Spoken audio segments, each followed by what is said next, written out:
31편, 시편 31편 1절부터 24절까지 말씀 같이 읽습니다. 여호와여, 내가 주께 피하오니 나를 영원히 부끄럽게 하지 마시고 주의 공의로 나를 건지소서.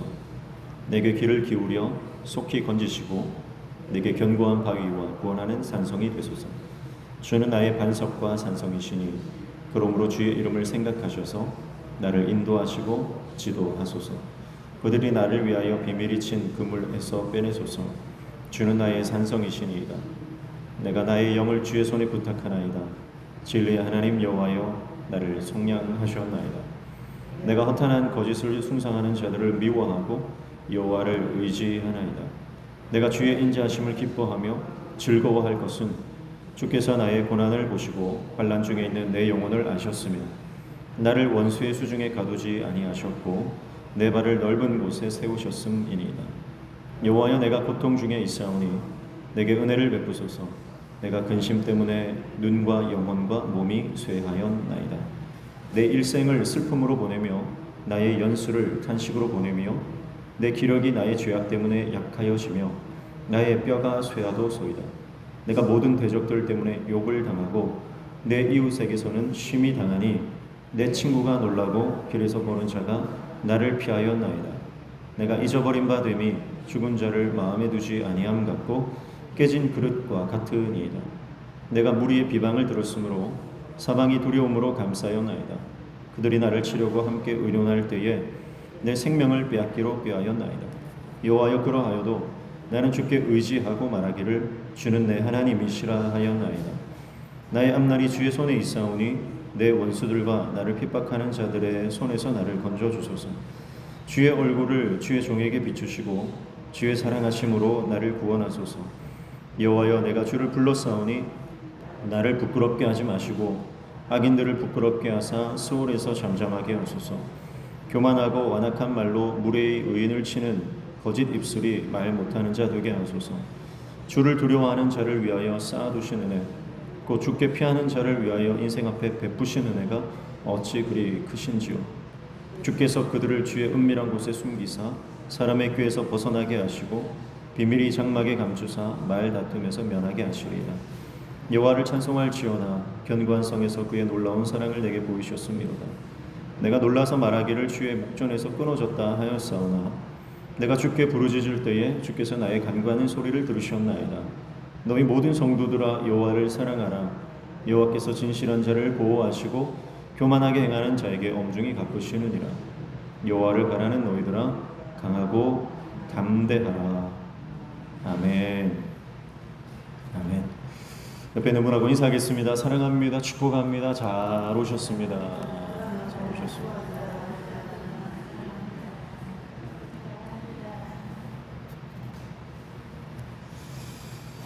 시편 31편 말씀 함께 읽었습니다. 다윗의 시, 인도자를 따라 부르는 노래 되겠습니다. 다윗의 시이지만 함께 부르는 노래입니다.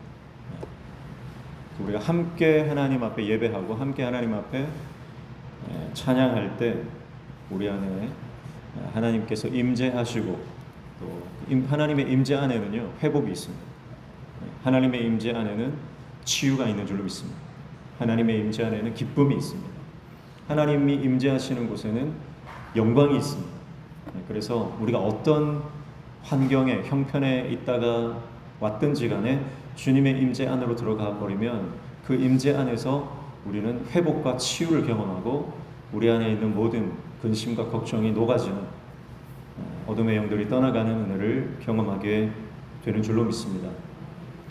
인생을 살아가면서 다양한 환경들, 다양한 상황들, 여러 가지 사건들, 이벤트를 우리가 만나지만 하나님의 말씀 앞에 나올 때만큼 우리가 이 기쁨이 없어요. 진짜 하나님의 말씀을 우리가 읽고 듣고 묵상하는 그 시간은 너무나 소중한 시간입니다.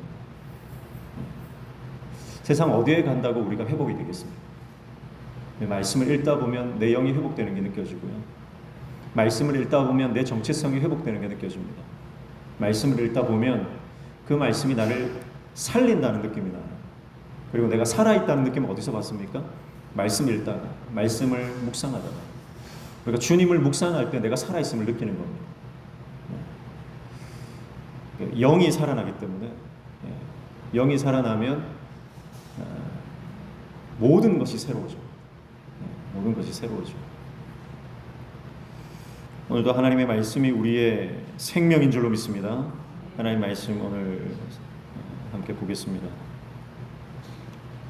먼저 1절부터 5절까지 시편 31편이 24절까지 되어 있는데 표시하시면 좋아요. 1절부터 5절까지가 한 묶음입니다. 그래서 하나님의 구원을 요청하고 있는 다윗의 기도입니다. 1절에 보시면 여호와여 내가 주께 피하오니 나를 영원히 부끄럽게 하지 마시고 주의 공의로 나를 건지소서 그렇게 고백을 하고 있습니다. 부끄럽게 하지 달라고 합니다. 자, 왜 부끄럽냐면 4절에 보십시오. 그들이 나를 위하여 비밀이 친 그물에서 빼내소서 주는 나의 산성이시니이다 그렇게 말하죠. 그물에 걸려있는 상황입니다. 그물에 걸려있으니까 지나가는 사람들이 다 보는 거예요.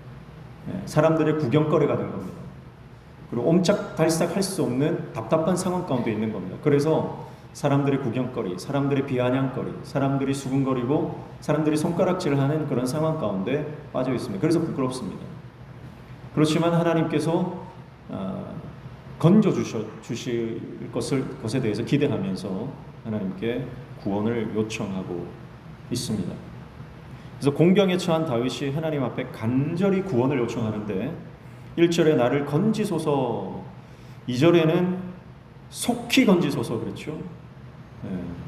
또 3절에는 주의 이름을 생각하셔서 나를 인도하시고 지도하소서 그랬습니다. 4절에는 그물에서 빼내소서 그랬습니다. 그리고 5절에는 여호와여 나를 속량하셨나이다. 나를 속량해 주십시오. 그렇게 고백을 하고 있습니다. 1절부터 5절까지가 한 묶음인데 구구절절 하나님 날 살려달라고 그렇게 다윗이 하나님 앞에 간청하고 있습니다. 간절히 기도하고 있습니다. 간이 정말 쩌리도록 간절히.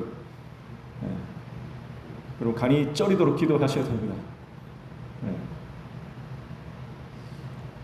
근데 좀 이 1절부터 5절까지 보면 신기한 게 있어요. 좀 특이한 게 있어요. 뭐가 특이하냐면 그냥 구해달라고 하지 않습니다. 그냥 살려달라고 하지 않습니다.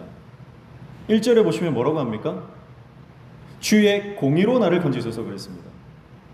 하나님은 공의의 하나님이시다. 하나님의 공의의 근거에서 나를 살려달라는 거죠.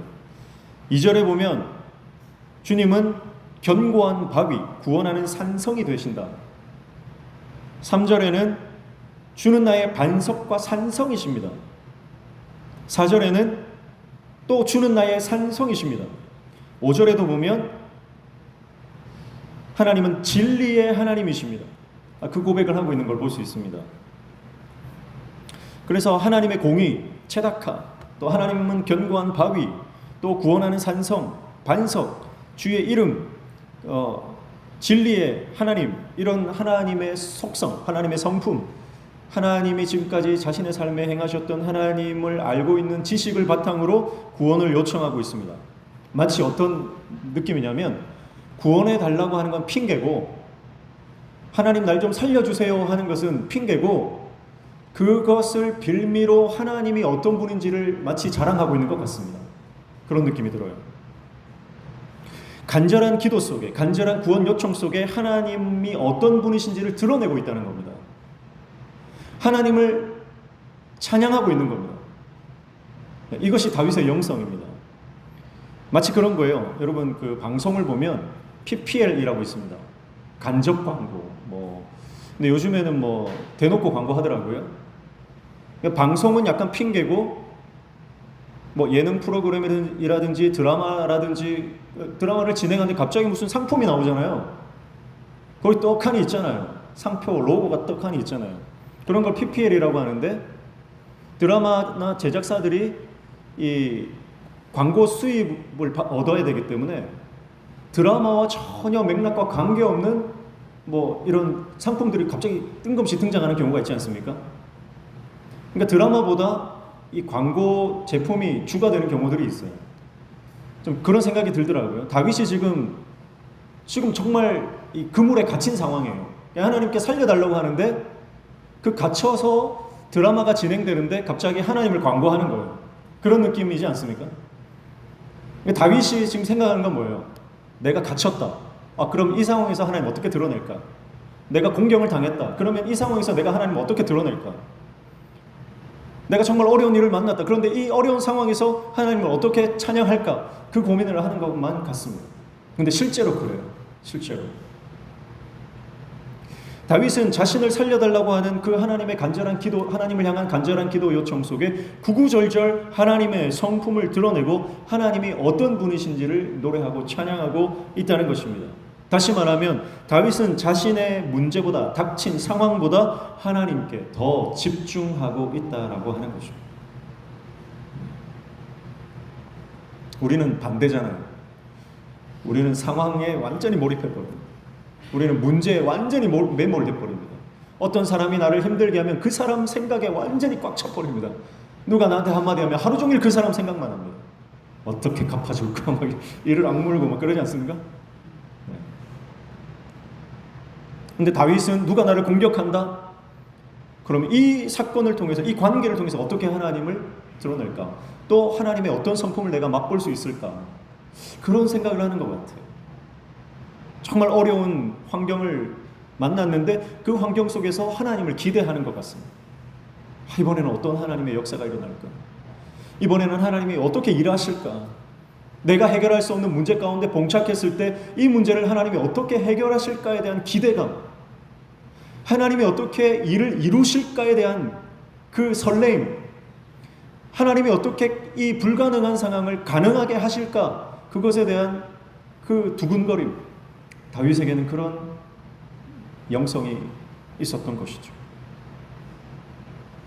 사랑하는 성도 여러분, 오늘 우리의 기도가 이런 기도 되면 좋겠습니다. 우리가 힘들고 어려운 상황을 만났지만 그 상황 가운데서 하나님이 이 상황에서 어떻게 일하실까? 하나님이 어떤 자신의 성품을 나에게 드러내어 가르쳐 주실까에 대한, 그리고 내가 이 상황에서 어떻게 하나님을 한 방에 노래하고 하나님을 자랑할 것인가? 네. 할아버지 할머니들은 손주 얘기만 합니다. 대화 주제 상관없이 손주 얘기만 합니다. 뜬금없이 휴대폰 보여주면서 자기 손주 사진 보라는 거예요. 웃으시는 분들은 다 경험이 있으신 분들입니다. 정말 뜬금없어요. 10,000원씩 내고 자랑하셔야 되는데. 다윗이 그렇습니다. 다윗이 항상 하나님을 품고 있다가 상황만 만나면 하나님을 딱 내어 보이는 겁니다. 그게 다윗의 영성이고, 그게 다윗이 하나님을 향한 다윗의 사랑입니다. 오늘 그렇게 하나님을 사랑하는 저와 여러분 되기를 축복합니다. 그렇게 하나님을 자랑하고 드러내는 하나님의 종 되시기를 축복합니다. 네. 참 대단한 것 같아요. 다윗이 순수해요. 6절부터 8절까지는 하나님의 인자심에 대한 다윗의 깊은 신뢰를 표현하고 있습니다. 그래서 6절부터 8절까지 이렇게 묶어주시면 돼요.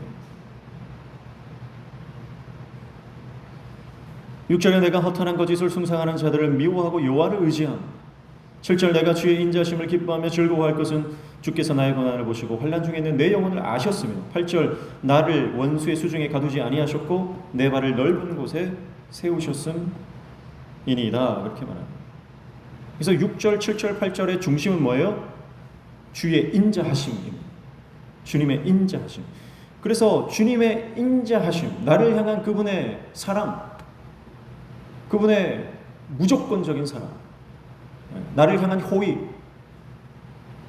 마치 부모의 사랑과 같은 그 하나님의 헤세드의 사랑, 그 사랑이 내 인생의 생명과 같은 것이기 때문에 나는 허탄한 것을 의지하지 않겠습니다. 하나님만을 의지하겠습니다. 그래서 8절에 보면 나를 원수의 수중에 가두지 아니하셨다. 그리고 내 발을 넓은 곳에 세우셨다. 그렇게 다윗이 고백을 하는데요. 원수의 수중이라고 하는 것은 자기를 공격하는 그 원수의 소나기 안에 내가 있는 걸 말하죠.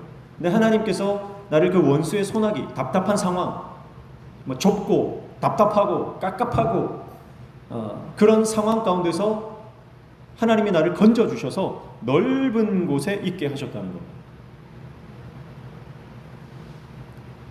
그래서 이것은 다윗이 문제의 상황 가운데 있었지만 하나님은 그 문제에서 벗어나서 자유와 안전을 누리게 하신다라고 하는 뜻입니다. 그런데 여기서 발을 넓은 곳에 두셨다라고 하는 것은, 이 발이라고 하는 것은 다윗이 아까 그물에 갇혔다, 이거는 동물이잖아요. 자신을 사냥꾼의 올무에 잡혀있는 짐승처럼 표현을 하면서, 그런데 내 발이 이제는 그 그물에서 벗어나서 넓은 곳으로 갔다라고 하는 것입니다. 사슴의 발과 같은 것이죠. 이 사슴의 발이라고 하는 것은 어떤 발입니까? 단단한 바위를 차고 올라가는 발입니다.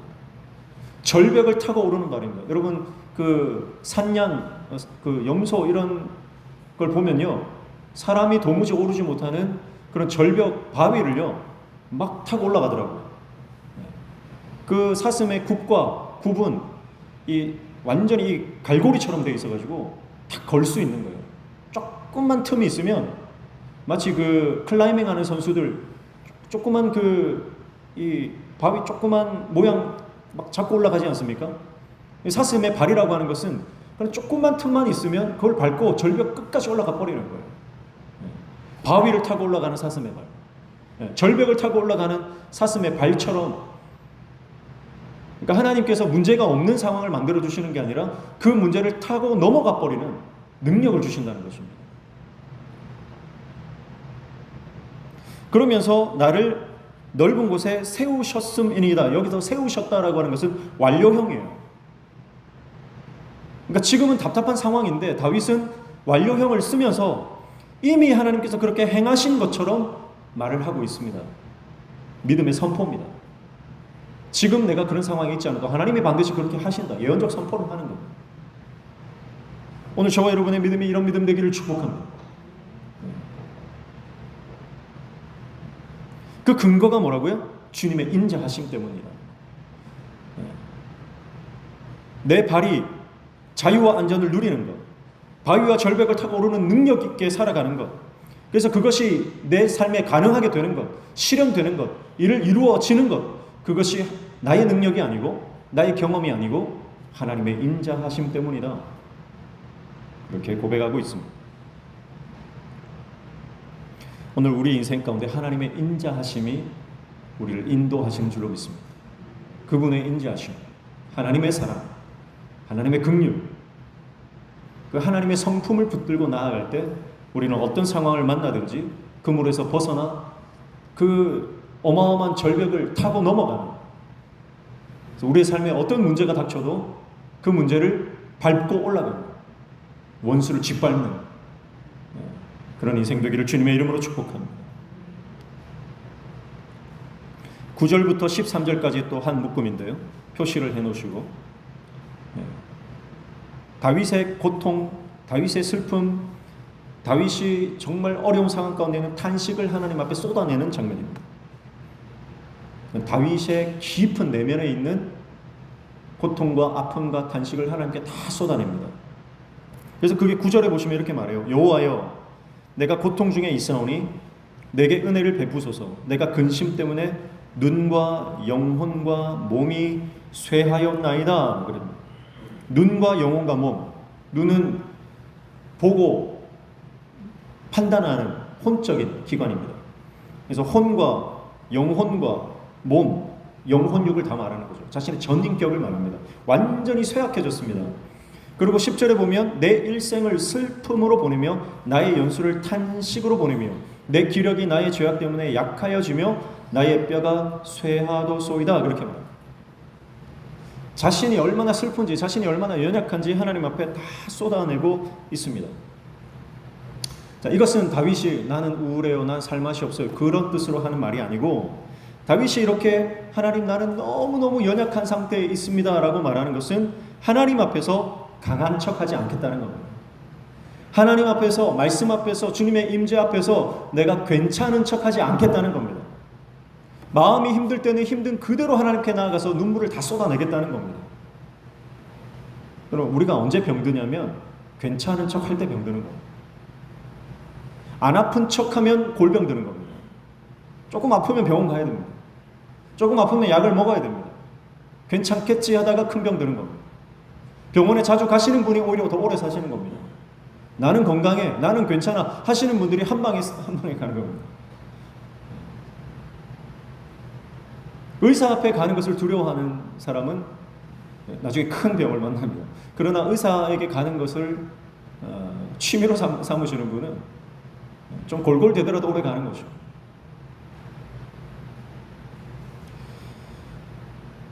내가 견딜 수 없다는 거 인정하는 겁니다. 주님, 나는 이거 견딜 힘이 없습니다. 하나님의 말씀 위에 올라가겠다는 겁니다. 하나님의 말씀 위에 올라가겠다. 수술대 위에 올라가겠다는 겁니다. 하나님, 나 좀 치료해 주세요. 나 여기도 아프고 저기도 아프고 여기도 슬프고 저기도 슬프고, 하나님 나 지금 상처 투성이에요. 하나님 나 좀 고쳐주세요 라고 하는 솔직한 다윗의 고백입니다. 하나님 앞에 감추지 않는 거예요. 여러분, 하나님 앞에 감출 필요가 없는 줄로 믿습니다. 하나님 앞에 괜찮은 척 할 필요가 없습니다. 하나님 사실 다 아시잖아요. 다 아시지만 우리가 회개할 때 하나님 고쳐주시는 거거든요. 하나님, 나 형편없는 사람이에요. 하나님, 나 죄와 허물이 너무 많아요. 하나님, 나 불쌍히 여겨주세요. 사람들 앞에서 괜찮은 척하고 사람들 앞에서 믿음 있는 척했지만, 하나님 사실 나 믿음이 없어요. 하나님, 나 좀 불쌍히 여겨주세요.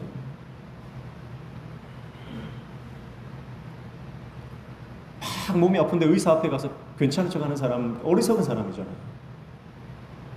의사가 사진을 찍어봤는데 이거 이상한데 안 좋은 것 같은데, 그런데 증상을 물어보는데 괜찮은데요 하는 사람은 고침 안 받겠다는 거죠. 다윗은 지금 하나님 앞에서 자신의 감정의 밑바닥에 깔려있는 그 내재적인 모든 그 감정들까지 다 긁어서 하나님 앞에 쏟아내는 것입니다. 왜 그럴까요? 사람이 위로할 수 없는 것, 사람이 격려할 수 없는 것, 하나님께 가지고 나오면 하나님이 다 위로해 주시고, 할렐루야. 내 속에 있는 것 빡빡 긁어가지고 하나님 앞에 다 내놓으면 하나님이 나도 모르는 나의 상처도 하나님이 고쳐주신다는 거예요. 여러분, 우리 안에 있는 이 응어리들 딱딱하게 굳어져서 정말 암덩어리처럼 손 쓸 수 없는 것도 하나님이 우리가 드러내기만 하면 하나님 만져주시고 부드럽게 해주시고 고쳐주시는 줄로 믿습니다. 그래서 다윗이 지금 나 너무 힘들어요, 나 지금 너무 슬퍼요, 나 지금 온전한 데가 없어요 라고 말하는 것은 다윗이 하나님을 갈망하고 하나님의 은혜를 갈망하기 때문에 하나님 앞에 자신의 모든 내재적 감정까지 다 드러내는 믿음의 행위라고 볼 수 있는 것입니다. 사랑하는 성도 여러분, 오늘 우리의 삶의 모든, 내 안에 있는 모든 것들을 하나님 앞에 다 쏟아내는, 밑바닥에 깔린 것까지 다 긁어서 주님께 올려드리는 하나님의 종 되시기를 축복합니다. 그때 회복이 일어나는 겁니다.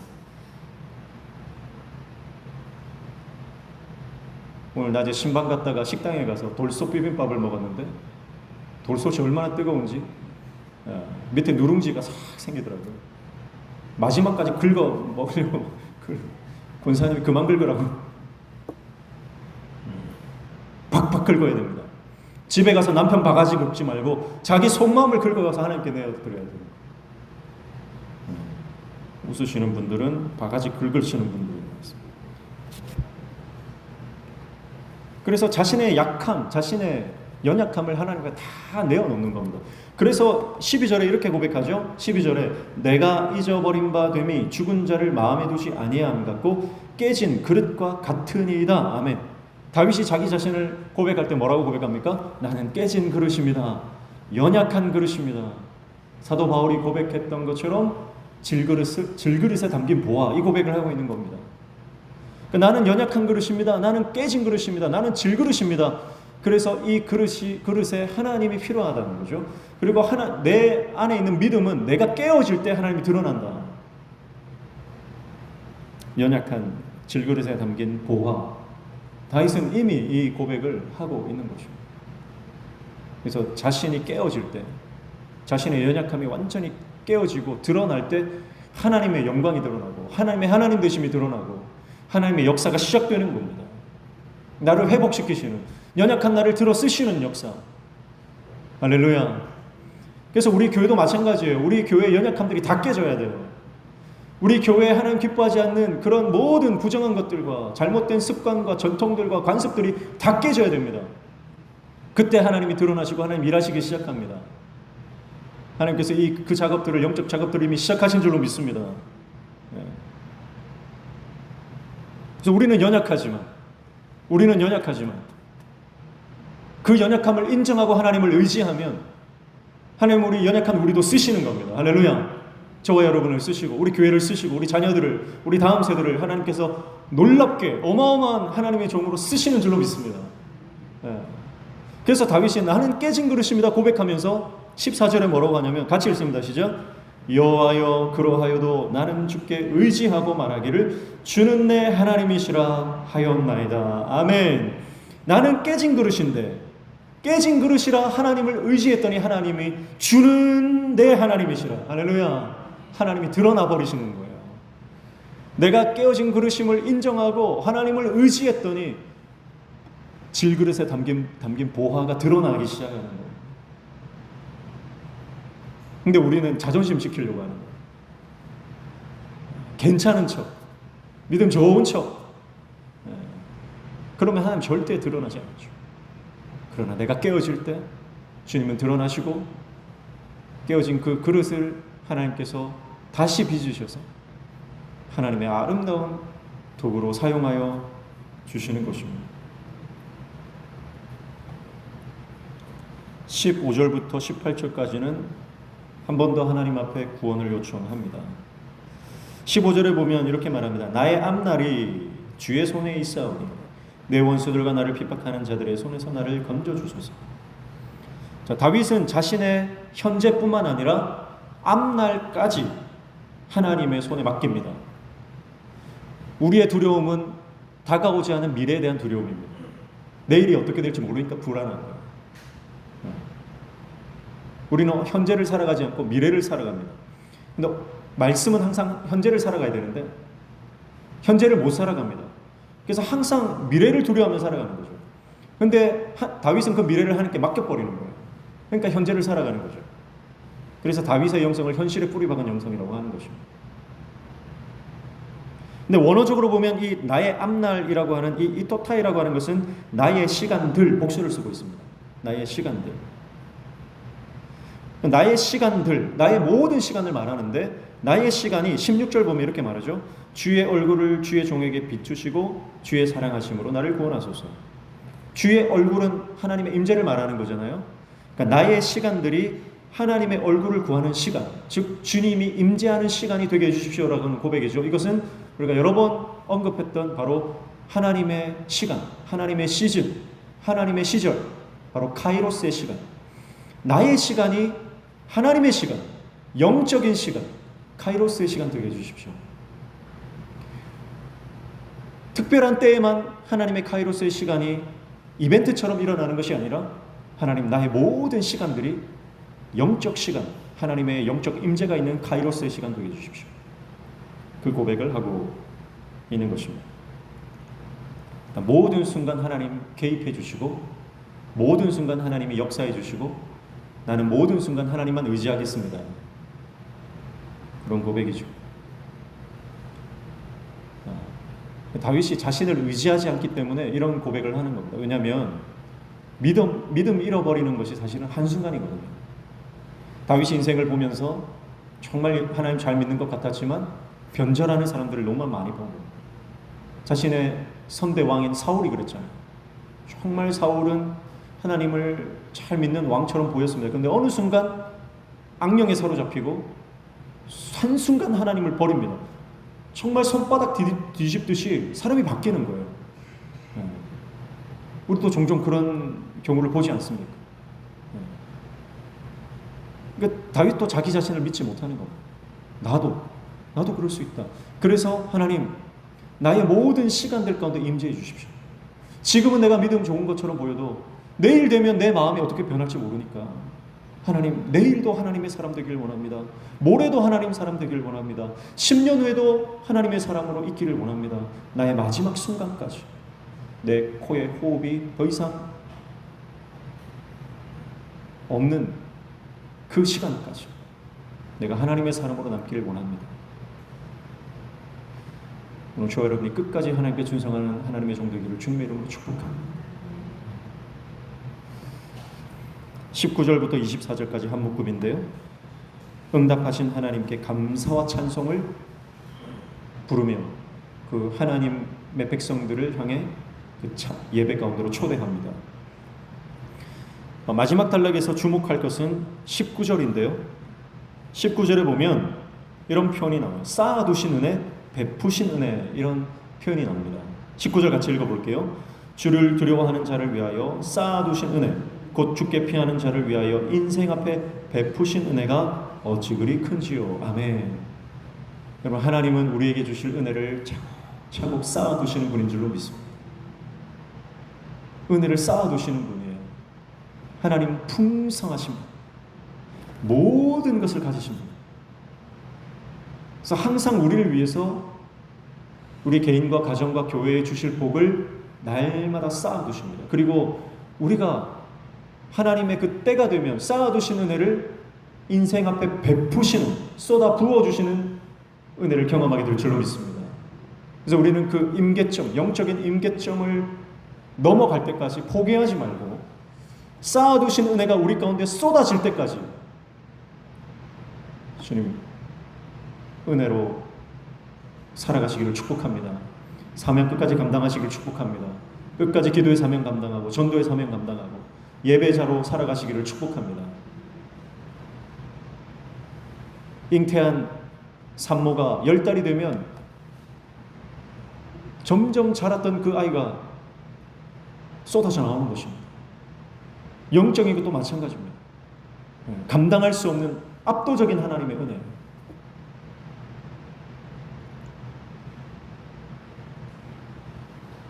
우리 주은성 권사님 손주가 예준인데요, 그렇죠? 4kg로 태어났다는 거예요. 4kg. 야, 할머니 닮아서 그런지